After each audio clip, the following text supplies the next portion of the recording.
I was arrested and charged with causing an explosion in March 1976, and because the date of it was before March the 1st, 1976, that particular charge had political status conferred on it.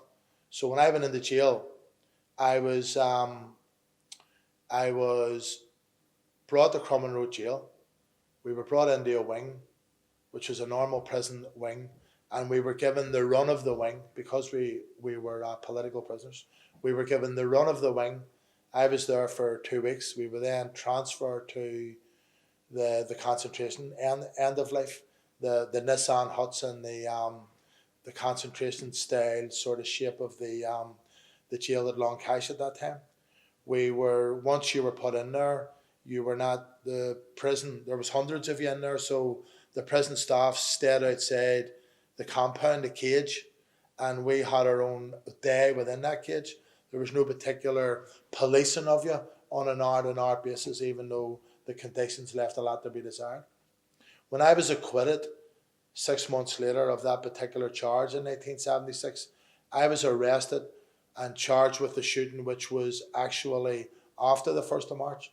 And when I went into Crumlin Road Jail the second time, I was told that I wasn't a political prisoner, that I wasn't to be regarded in my Republican light, that they would give me a prison number, that they wouldn't refer to me as my name, they would refer to me as the number. When they called the number, that I would respond. That if I had a problem with the prison system, that I was to deal with them as an individual. And the fact that there was 100 Republicans there, each of us had to deal with the prison system as individuals. We were not to work as we were used to over the previous years through our OC, our officer command, on the wing, and that any demonstrations of republicanism, i.e. wearing an Easter lily or holding a parade for, say, an IRA volunteer, should one be killed outside the jail, we would hold a 2-minute silence.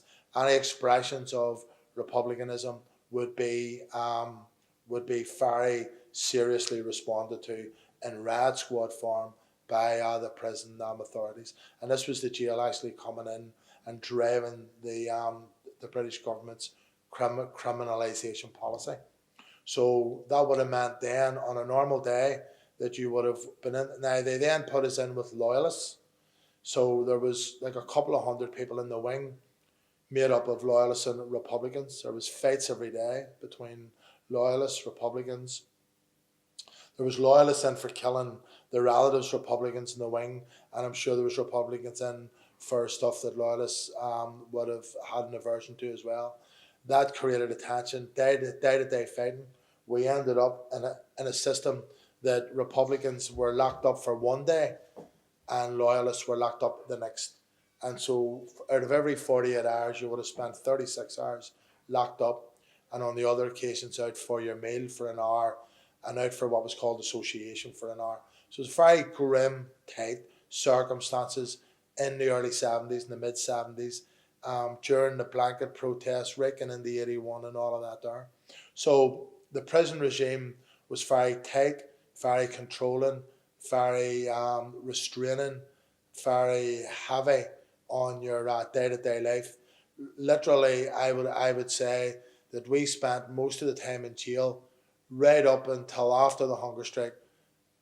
Even if you weren't there in the H blocks during the hunger strike, if you were in Crumlin Road Jail, I would say we spent the bulk of it on 21 or 22 hour lockup out of an average 24-hour day. Coming out of the hunger strike was a redefining moment in terms of prison struggle for Republicans. We decided within a year of the hunger strike being over that the blanket protest, which was still on a year after the hunger strike, was not actually a dynamic for republicanism within the jail, and that we needed to reassess where we were taking the Republican struggle in jail. That resulted in Republican prisoners organising a command structure to deal with the new conditions that they had, because up until that moment they were talking about you know, how they propagandized around the issue of political status and how they achieved international recognition for their political status, and how they strategized around the blanket protest and the hunger strike and the no wash protest. But getting into 1982, coming out of the 81 hunger strike, there was a view then that we needed to get out of our cells, put our clothes on, be more formidable as a force. We had done all the passive resistance, sacrifice, all of that sort of style of struggle, and it was time to, in a more aggressive manner, and not like aggressive as in but proactive manner, take on the system. So we made a decision to end the blanket, number one. We had won the right to not wear uniforms, so put on our clothes, which actually increased morale overnight, because when you're engaging prison staff with your clothes on and your boots on and everything else, you are more of a formidable person. And when you're not locked up in your cell individually, as they were for years, then you are then a force of 50 people. The climate changed overnight on an average wing. 3 or 4 screws who were there to police a wing and who were only dealing with one locked up prisoner at a time, all of a sudden had to deal with 50 people who were organised, coordinated, motivated that politically, working to a command structure, and were a force right away. They moved into the system and they accepted prison work, which was actually one of the key demands during the hunger strike. And the prison work that we decided to do was prison work that improved our quality of life and our ability in life. Training, educational training, vocational training, but not the type of Ministry of Defence or penalising or criminal style work, as we would call it today, or menial work like stitching, stuff like that there. We went into a mini war with them in the jail. We said that we were available for work. They said, okay, sew them shirts and stitch them bags and make those things. We were saying not doing anything like that. We actually went in and learned how to use the system. For instance, we learned quickly that you couldn't be put on punishment for being daft or sort of thick or sort of incapable. So if they put you down at a sewing machine, we would break it, and we would not be able to stitch, and we would rip it and would say, you need to help me, and we would break a needle and we would frustrate them, and we would rack it and rack it and rack it. And when they weren't there, we smashed the machines, and when they were there, we weren't able to work them, and this got into a war of attrition between us and them. They found out very quickly that we were only making ourselves available for work that improved our domestic conditions within the jail, i.e. we would mop our floors and wash our dishes and clean our clothes and work our wings and all of that, and we would only do other work that was vocational or educational. That then put us into the system where we became orderlies in the wings, where we became orderlies with the screws, where we were working in places that give us access to all the jail. All of that process then meant that we were out of our cells, we were a formidable force, we were organised, and we were arguing with them on a day-to-day basis about our quality of life. They would say, you need to be locked up 23 hours a day. And we would say, we don't need to be locked up 23 hours a day. We need association. We need out to the yard. We need access to the toilet. And we would get individual screws in and say to them, listen, you're fighting with us. 3 of you are in a wing with us with your batons, fighting with 40 Republican prisoners on a day-to-day basis. And I am telling you that is not a way for you to come into work and for us to get out of bed. We need to get a situation here where there's 40 of us, 3 of you, 43 people together, need to develop a logic about a day that is not going to have us fighting every day. We are not a threat to you other than when you challenge our quality of life, and you should not see us as a threat to you. What happened during the blanket, the IRA on the outside during the blanket protest killed dozens of prison officers in response to what was happening within the jail. Prison officers within the jail were brutalising Republicans and beating them on a daily basis. And even when there was a prison officer killed on the outside, the amount of brutality and retribution that went on inside was unfathomable. So what came out of that was us saying to Screws, us quite deliberately creating a strategy of saying to Screws, listen, never mind about yesterday back. That's all what it was. If you come into our wing with an attitude that recognises the quality of people that we are, just on a daily basis, just operate a fair system, be reasonable.